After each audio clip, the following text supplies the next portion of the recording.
നമസ്കാരം. Raf talk ഫുട്ബോളിലേക്ക് അവർക്കും സ്വാഗതം. Emiliano Martinez red card, Aston Villa പൊട്ടിപ്പാളി അങ്ങനെ യുവേഫ ചാമ്പ്യൻസ് ലീഗിന് യോഗ്യതയും കിട്ടിയില്ല. കോച്ചിന് കലിപ്പായി. റഫറിയുടെ പിന്നാലെ ടണലിലൂടെ റഫറിയുടെ റൂമിലേക്ക് ചെന്നു. ആകെ കലിപ്പ് പ്രശ്നം. എന്തായാലും വല്ലാത്ത ഒരു സംഭവമായിരുന്നു. റഫറിക്ക് പിന്നാലെ അങ്ങ് പോയി കച്ചറ ഉണ്ടാക്കുക.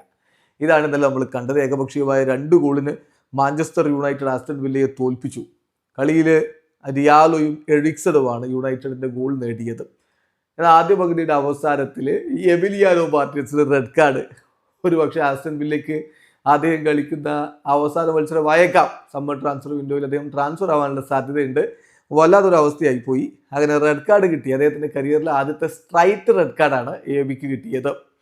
10 പേരായിട്ട് വില്ല ചുരുങ്ങി. അങ്ങനെ പിന്നെ വില്ല 2 ഗോളുകൾക്ക് തോൽക്കുകയും ചെയ്തു. 76-ാമത്തെ മിനിറ്റിൽ ഡിയാലോയുടെ ഗോളും 87-ാമത്തെ മിനിറ്റിൽ ലഭിച്ച പെനാൽറ്റി എറിക്സൺ ഗോളാക്കി. അങ്ങനെ 2-0 യുണൈറ്റഡ് വിജയിച്ചത്. സംഗതി അതൊന്നുമല്ല, കളിയിൽ വില്ല ലീഡ് എടുത്തു എന്ന് തോന്നിച്ച ഘട്ടത്തിൽ ആ ഗോൾ കീപ്പറെ ഫൗൾ ചെയ്തു എന്ന് പറഞ്ഞുകൊണ്ട് റഫറി ഡിനൈ ചെയ്തു. പിന്നാലെ യുണൈറ്റഡ് ലീഡും എടുത്തു. അപ്പോഴേ കോച്ച് കലിപ്പിലാണ്.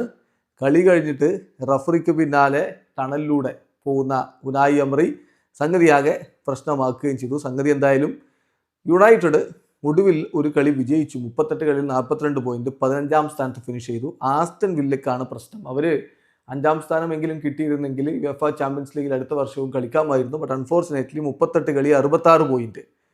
അവർ ഗോൾ ഡിഫറൻസിലാണ് 6-ാമതായി പോയത്. 38 കളി 66 പോയിന്റുള്ള ന്യൂ കാസിൽ 5-ാം സ്ഥാനം കൊണ്ട് UCL പോയി.